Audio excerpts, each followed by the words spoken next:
देखिए यहाँ पर जो है 4 लोगों की पुष्टि हो गई है। एक बॉडी जो है मोर्सी में, तो मोर्सी में एक बॉडी आई और 2 यहाँ पर जो है ब्रॉड डेड, 3 लोगों का यहाँ पे इलाज चल रहा है, 5 और 2 लोगों को रेफर किया गया लखनऊ और एक और बंदा गया, तो 4 की पुष्टि हो गई है। अच्छा, क्या हुआ था, किस तरह से घटना हुई है?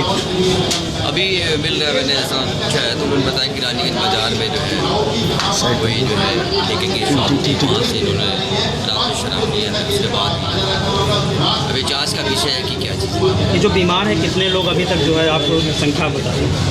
डिस्ट्रिक्ट हॉस्पिटल में देखिए यहाँ पर जो है 6 लोग जो है, 2 ब्रॉड डेड, 2 बनी जो लाए गए उनकी मृत्यु हो चुकी थी और 2 का जो है हालत काफ़ी गंभीर था, उनको जो है लखनऊ के लिए रेफर किया गया है और 2 लोगों का यहाँ पे इलाज चल रहा है।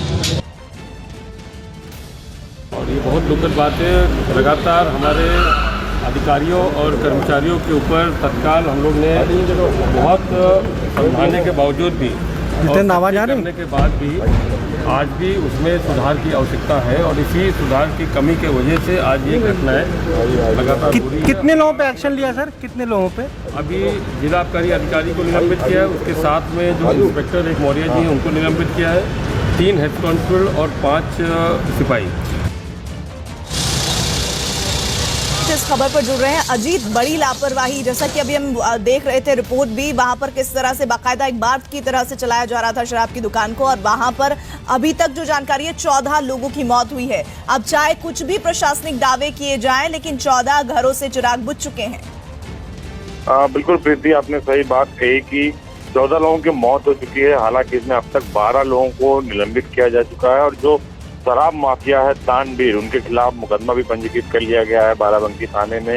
इसके अलावा मुख्यमंत्री योगी आदित्यनाथ के निर्देश पर कमिश्नर जो आयुक्त आबकारी हैं वो जांच टीम के अध्यक्ष बनाए गए हैं। उसमें कमिश्नर फैजाबाद और डीएम फैजाबाद को भी शामिल किया गया है। तो निश्चित तौर पर कुल मिलाकर ये कहा जा सकता है कि इनकी लापरवाही से अवैध शराब का जो मसला था, इसमें जो लगातार लोगों की जो मौतें हुई हैं उसके पीछे आबकारी विभाग, पुलिस विभाग, सभी लोग जिम्मेदार थे। क्योंकि जो घटना हुई उसके कोई पहली घटना नहीं हुई थी, इसके पहले कुशीनगर और सहारनपुर में हुई थी। बाराबंकी में भी इसके पहले एक बार जहरीली शराब से आधा दर्जन लोगों की मौत हो चुकी थी। तो ये कोई पहला वाकया नहीं है अजीत, लेकिन सच्चाई तो ये है कि जो जानकारी आ रही है कि चुनाव के वक्त तो सख्ती थी, लेकिन अब हाल फिलहाल चुनाव खत्म हो गए, नतीजे आ गए, कोई सख्ती नहीं थी और इसी वजह से इस तरह की मौतें सिलसिलेवार तरीके से सामने आई। बिल्कुल, आपने सही बात कही कि सख्ती थी, लेकिन उसके बाद भी ये अवैध शराब के माफिया सक्रिय थे और अगर सख्ती होती तो शायद ये बिक्री ना होती और इन 14 लोगों की जान ना जाती और दर्जन भर लोग अभी भी अस्पताल में जिंदगी मौत के बीच जूझ रहे थे। मुकदमा लिखना, निलंबन करना, ये शायद उन जानों को वापस नहीं ला पाएगा जिनके घरों से लोगों की मौत हो गई और एक परिवार के 4 लोगों की मौत हो गई। तो निश्चित तौर पर एक बड़ी घटना और इसमें अभी भी एक बड़ी प्रशासनिक कार्रवाई की जरूरत है। क्या इसमें छोटे ही अधिकारी दोषी हैं? इसमें बड़े अधिकारियों की भी भूमिका तय होनी चाहिए।